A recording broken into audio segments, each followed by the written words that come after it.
أهلا بيكم جميعا.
To be honest, just introduce.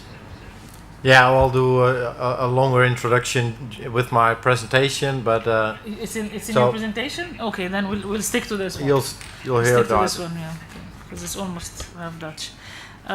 But he's a big expert in the farming, in the fish farming, international.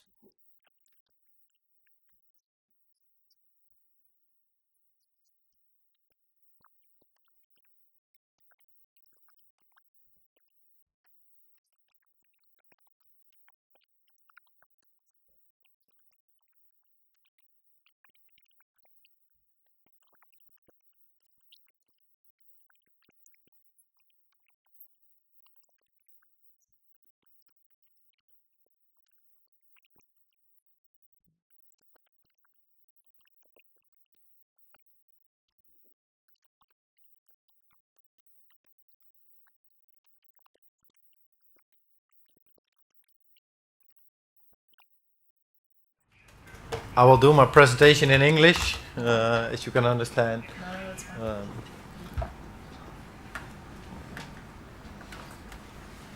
First of all, I'm honored to be here to represent the Dutch aquaculture industry. I'm going to talk a little bit first about my experience, the aquaculture industry in the Netherlands, how it developed, what is the standard aquaculture industry today, and what could it mean for Egypt, and how to go forward in that. Yeah, that's a lot easier.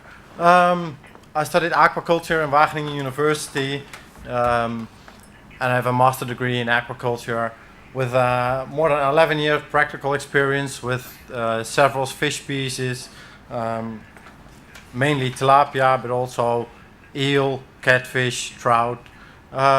Been involved in the design of fish farms and in genetic programs to see also what is the gain to get in genetics, in have a good genetic program. I've done innovation projects as well, combining fish farming with horticulture, tilapia, tomatoes in greenhouses. And I have a lot of experience with tilapia, like I said, as a hatchery manager of Til Aqua International.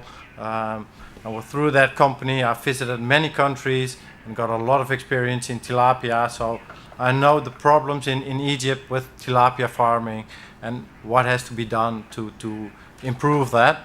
I'm also chairman of the Dutch Society for Aquaculture, now 3 years, but that's mainly just focused on the Netherlands.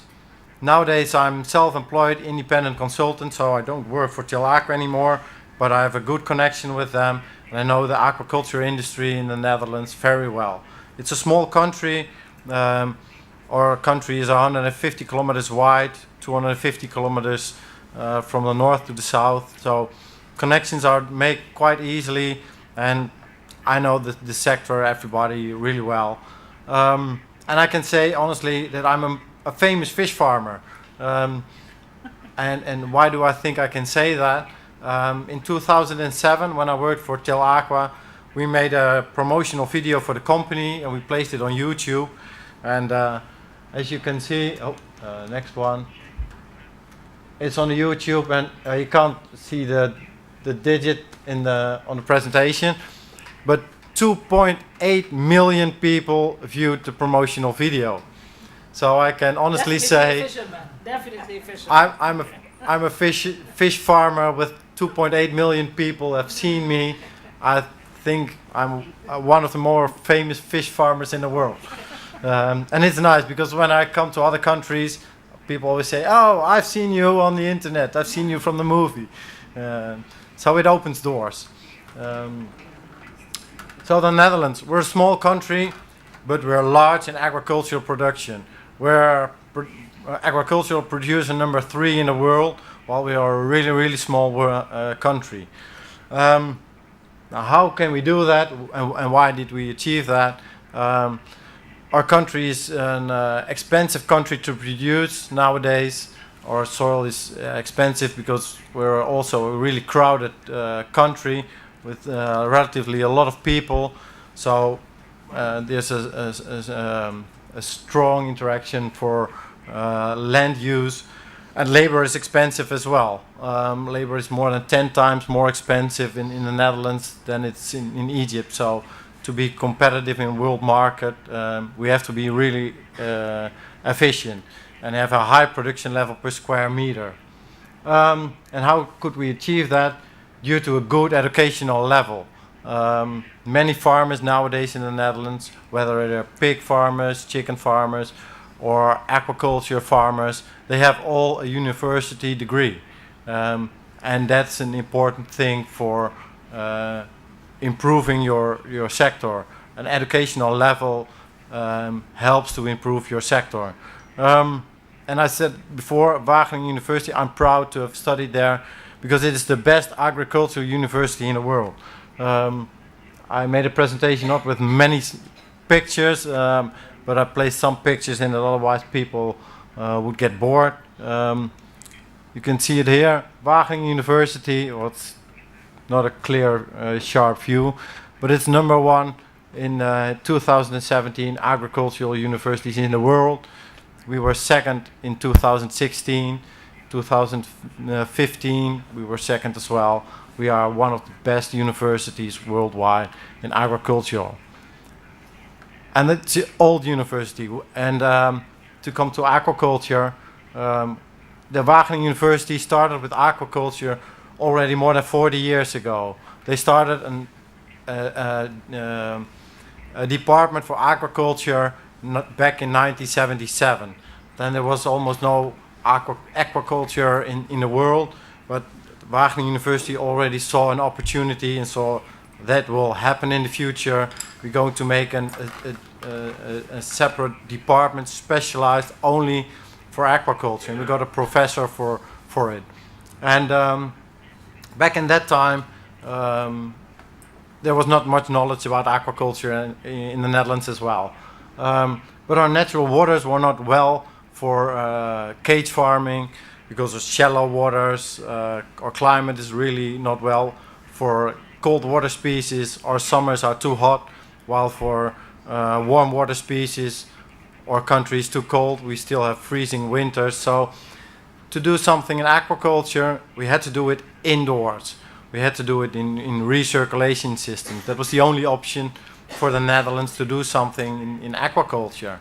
And it started in 1977 just with local species like common carp, and they placed them in an aquarium.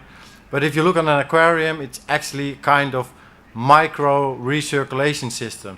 It's a fish tank with a purification system, a small filter to clean the water, and everybody has An aquarium actually has a kind of small recirculation system, and in the Netherlands they start to develop those systems more and more. How many fish can you put in that tank?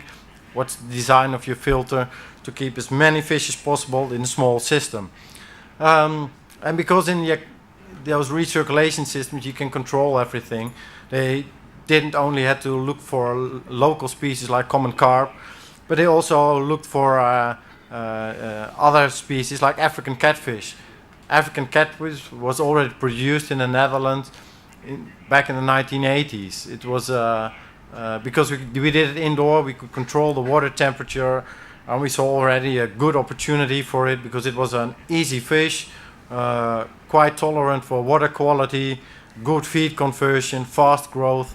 So that was one of the first species in Wageningen where they started to do research on, because they knew it would be an important species in the future in the aquaculture industry. And tilapia became one of them as well. About 20 years ago, Wageningen University started to do research on tilapia because they already saw it will be one of the most important fish species in the world. Salmon, trout, it's really well known. They do some research on it in Wageningen, but they don't do that much because that industry is developed already, and Wageningen especially focuses on the industry that is still fast developing, and see there's way more progress to make in early research. So nowadays already they have more than 20 years experience in tilapia in recirculation systems. Our country isn't suitable for tilapia outdoors. And in the beginning of the end of 1990s, beginning of this century, they started to build large recirculation systems also for tilapia. At that moment they thought we can produce tilapia with a better quality than that's important from Taiwan, Vietnam, and we can only compete if we do that in a large scale. So they developed recirculation system, 600 tons a year production from one facility, and you could run that facility with 2 people, just from small fish to a fish of 800 grams, including harvesting and the transport to processing with 2 people. That's really efficient. It was a really well designed, but they stopped. About 5 to 8 years ago, they stopped with tilapia farming, although it was a really good system. And why? Because the import prices were so low, the price of the dollar became cheaper, and it was almost impossible to compete with the import products from Taiwan, Vietnam. Although the Dutch product was better, the Dutch consumer was interested in only one point, that was the cheapest product. And tilapia is popular because it is a cheap product, and that's also the problem for the fish. Because it is so cheap, it's really difficult to invest in it. If you have a more expensive fish like an eel worth 17, 18 euros a kilo, you can invest in it, you can improve. But with a fish that's worth 2 euros, 2.5 euros a kilo, it's really difficult to invest in the large scale facilities to improve. So although they were got a lot of knowledge and good systems, they stopped with the tilapia production in these systems. I think it is a pity but there was a lot of knowledge gained in efficiency, and I think in the future they will get back with these systems in the world, because water consumption and stuff like that is very low compared to traditional farming systems. There's a picture of the 600 ton tilapia farm that was produced, that you could run with 2 people, completely automized, tanks of I thought by heart 30 cubic meters, and they could have a density of almost 80 kilos a cubic meter with fish. So really high intensive, but also really high risky. You can imagine that if you have 80 kilos a cubic meter and something goes wrong, losses are really high. Well, I talk about recirculation systems, but I don't know if everybody here is familiar with it, so I got a really short one how a recirculation system works. You have a fish tank with fish, but they pollute the water, so the water first goes through a mechanical filter. There can be a drum filter, a sedimentation, then go through a biological filter for breakdown of the ammonia. Often it passes a UV light for some extra purification systems, and then the water flows back to the fish. And in a good system, that whole water flow is done in less than an hour. The whole water volume of the system is pumped around within an hour. It means you use a lot of electricity, but you can use a lot of fish in a tank.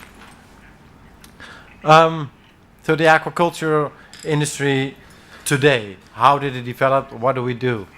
Nowadays we have especially high value species. Because recirculation systems have a high investment, it's only possible with more expensive fish. So sturgeon for caviar, yellowtail kingfish, they just opened a new facility for 25 million to produce yellowtail kingfish. European eel, tarbot, more expensive species. But also hatcheries. Our country is too expensive to produce on-growing fish to a whole kilo. But genetic small fish, they are expensive, especially if you calculate it back per kilo of fish.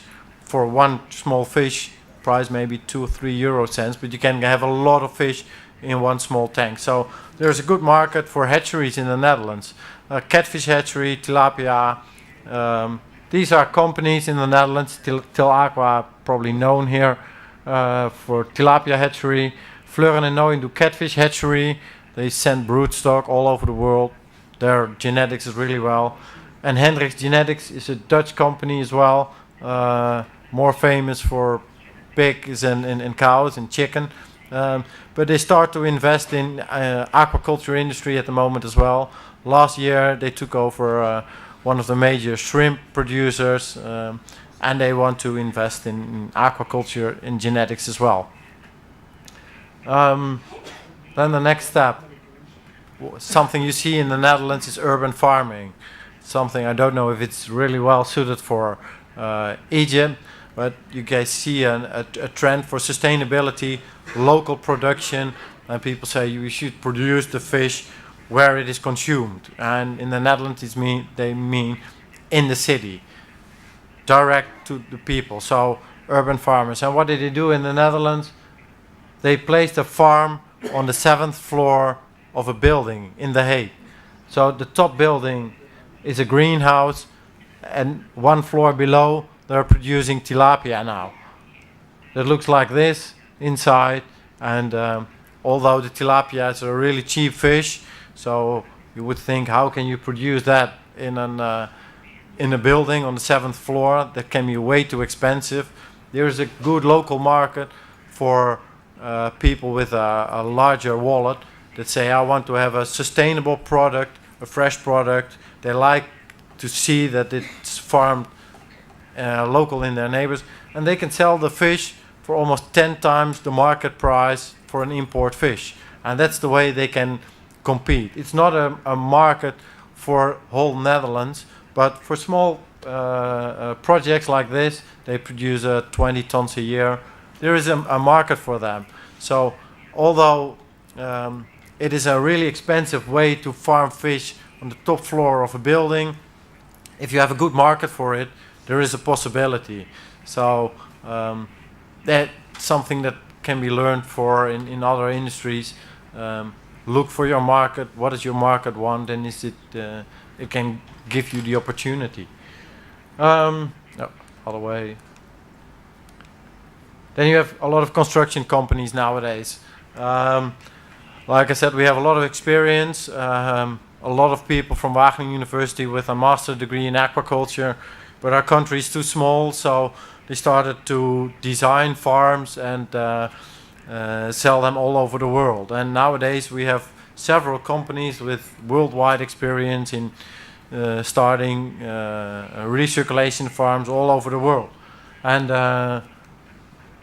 these are the main ones. There are probably a few smaller ones, but these are the larger ones that build systems all over the world. I work with Fleuren and Nooyen a lot, Holland Aqua as well. Especially Fleuren and Nooyen, they even have a company in Kenya where they have a local a distributor for equipment and stuff like that. ACA in the right corner, top corner, they are building also a lot in Africa. So that is the construction companies that are nowadays in the Netherlands for exporting our knowledge. Actually, we're not farming ourselves more and more in the Netherlands because it's expensive, but we can sell our knowledge and help the whole world forward. And that we have a lot of knowledge, you can see that back in headquarters of feed companies. It is not strange that a lot of larger feed companies have their headquarters in the Netherlands. They were based in the Netherlands because we had such a high level of education, so much knowledge about feed and equipment. They still originate from the Netherlands. Koppens, maybe known, Skretting, a Nutreco company, everybody knows it. It's a Dutch. De Heus, they have a company now in Egypt for fish feed. Koudijs, Cabo Feed, is originally also from the Netherlands. And Protix is on the right corner. They don't produce fish feed, but it's a new company in the Netherlands, and I expect a lot of them from them. They are producing insects for insect meal to replace the fish meal by insect meal. The fish meal is more and more a problem worldwide, and most fish species still need a high protein level in their feed, and soya meal and stuff like that cannot always be the good solution. So they started to do that farming fly larvae, black soldier fly larvae, and process them into meal. And they have insect meal with almost the same properties as fish meal. And they first built the first factory now with 1,500 tons production a year, and they already got a new investor who invested 50 million to expand to 5,000 tons a year of insect meal. And it will maybe not be tomorrow, but it will be the future. Fish feeds will always need to have a high protein level, and I think in the future we won't use fish meal anymore because it's too expensive and we have to get a more sustainable source. And Protix is one of the leading companies who's now starting up, and I'm 100% sure that in 10 years time they will have several companies worldwide producing, especially for the aquaculture industries. So I really want to mention them. You'll hear more about them. Financing. And then the Dutch aquaculture industry is not so large, but there's even a special funding for aquaculture projects. It's called Aquaspark. They're based in the Netherlands. They finance aquaculture projects worldwide. The only thing they are interested in is it has to be sustainable, and of course it has to make some profit. But they really finance worldwide. If you have a good project, it can be a fish farm, it can be fish feed. Aquaspark invested in Protix because they see the opportunity for the insect market, for the aquaculture feed industry. So those are things that the Netherlands has to offer the world for aquaculture. Certification is an important one as well. Probably not so much at this moment for the aquaculture industry in Egypt, local market, but in Western Europe the fish has to be certified to know that it's a sustainable way of farming. Traceability is important. So more and more labeling and certification systems are there. And the worldwide or the European certification is most important. AC, Aquaculture Stewardship Council, That's its headquarters in the Netherlands. If you want to sell your fish in the Dutch supermarket, you need to have this certification. Without this certification, you can forget it. Even Dutch fish farmers have the problem that although their product is really well quality, traceability, everything is fine, if they don't have this certification, they cannot sell their products in the Dutch supermarket. So if the African producers want to export to Europe, they have to get this certification as well. And their headquarters is in the center of the Netherlands, just like the headquarters of the feed companies, because of our knowledge, our network, good logistics. And we have a lot of suppliers of equipment for the aquaculture industries. Suppliers for tanks, feeding systems, everything you can imagine what you would need for aquaculture. We have companies for that. So I got some nice pictures to make a presentation a little bit more likely to watch, otherwise it's just text and me talking. This is a project in Angola realized by Buatec. They supplied the tanks. Nice overview. The Dutch were only involved in this project for just supplying the tanks, but this is a project in Dubai. I visited the project myself twice. It was a recirculation system for red tilapia built by Fleur and Nooyen, and the fish was supplied by Til Aqua. It's in the middle of the desert, brackish water. They wanted to use the wastewater of the farm for irrigation, a really sustainable project. The only pity was that the water was so salt that they couldn't use it for fertilization or the irrigation anymore. But the farm produced a lot of tilapia. You can see on the picture before, really high densities, 60, 80 kilos a cubic meter, high intensive. The biggest issue for this farm was heat. It was located in the desert of Dubai. It is so hot over there. They had to really cool the water. Their borehole water, they used groundwater, was already 40 degrees. Tilapia is a tropical fish. They like to grow at 28, 30 degrees, so they thought it's an ideal fish for Dubai to produce a lot of cheap labor, a lot of poor people in Dubai that can buy a cheap product, but it got too hot over there. So I think the pity in the project was the location, and but it's still running, but with problems because the water sometimes gets 35 degrees, and even for tilapia, that's a little bit hot. It's almost making soup. But you can see some other pictures of the farm, smaller tanks, and I think maybe for, like I said before, for on-growing, that may be a step too far at this moment in the industry, especially in Egypt. But for smaller fish, you need smaller tanks, and the investment is smaller, while the survival of your small fish is high. So I see an opportunity there. A picture also from Africa. In this case, it's Ghana.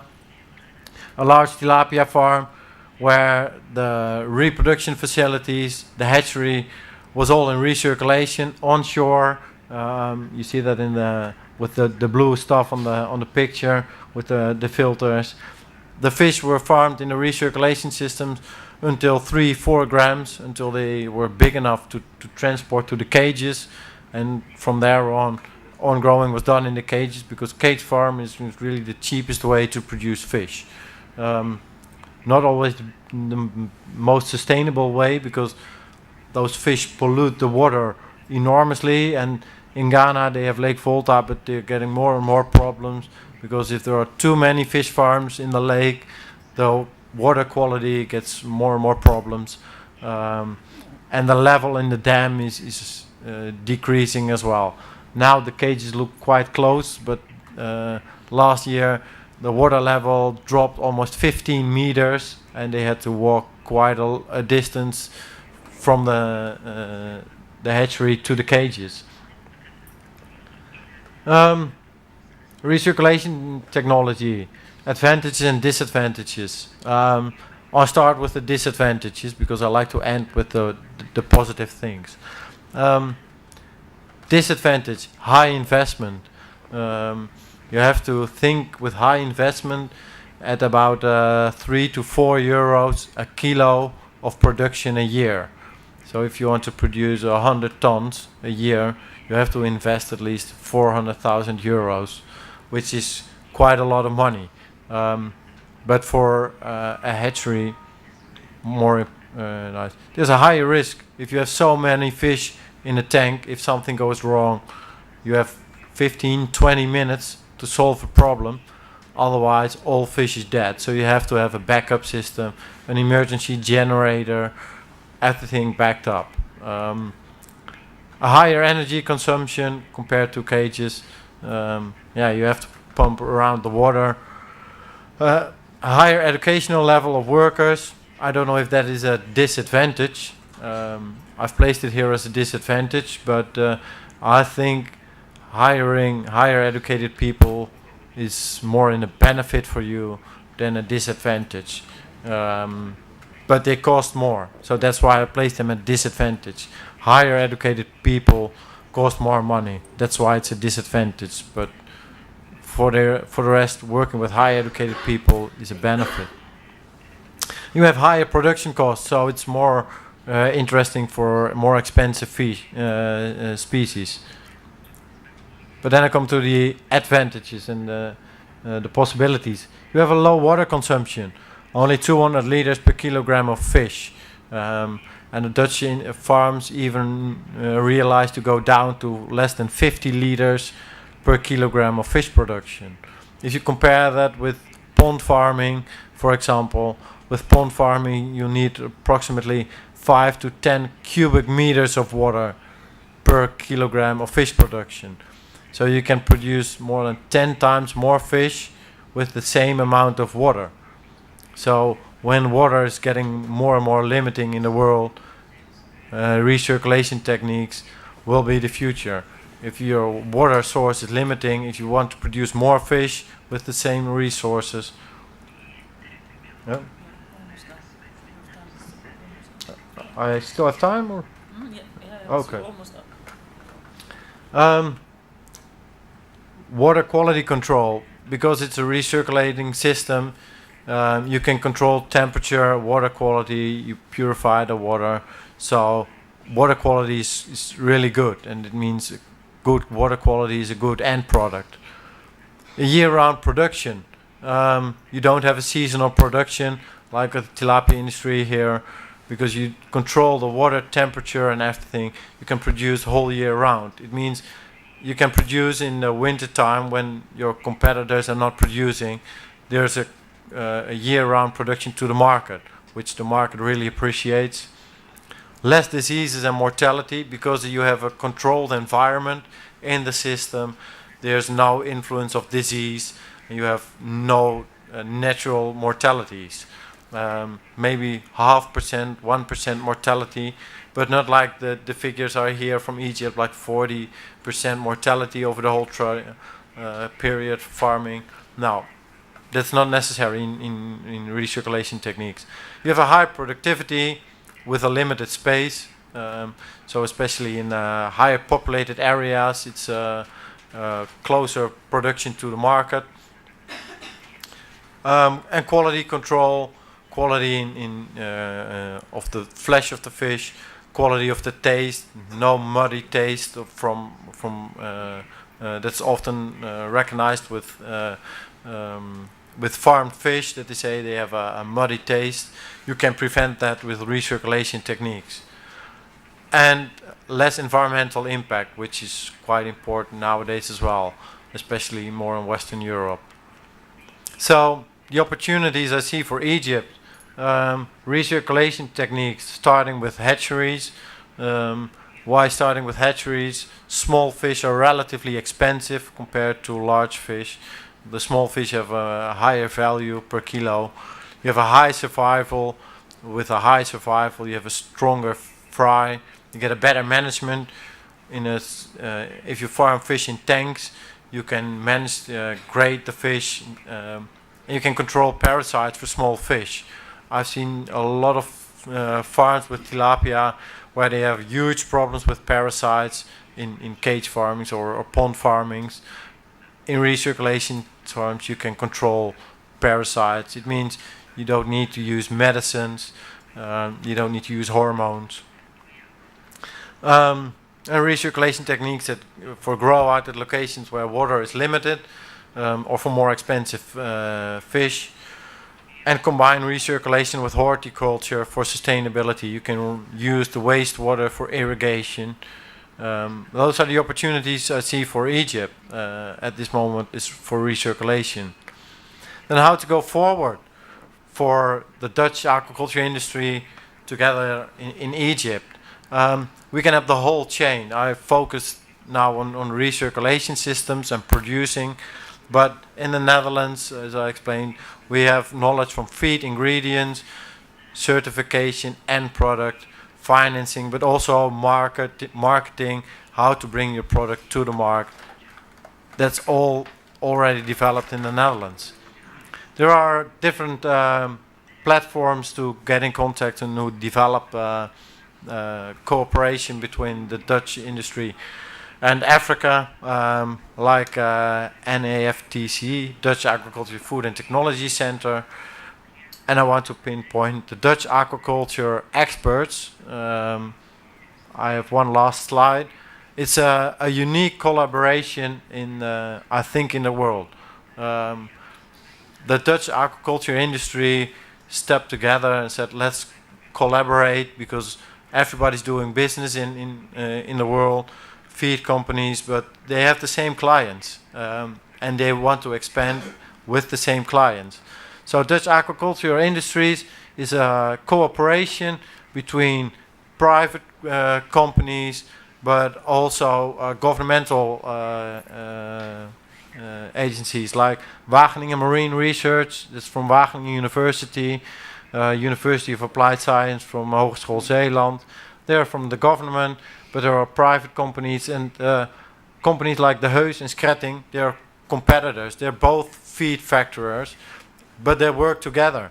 The Dutch Aquaculture Experts is a network of experts that work together. If somebody has a question on aquaculture, whether it's producing, certification, marketing, they can put their questions at the Dutch Aquaculture Experts group, and they will put the question to the people that have the best knowledge. So you don't have to look in the Netherlands, which company do I need for my question? You can ask the question to the Dutch aquaculture industry of experts, and they will link you to the best partners to solve your problem.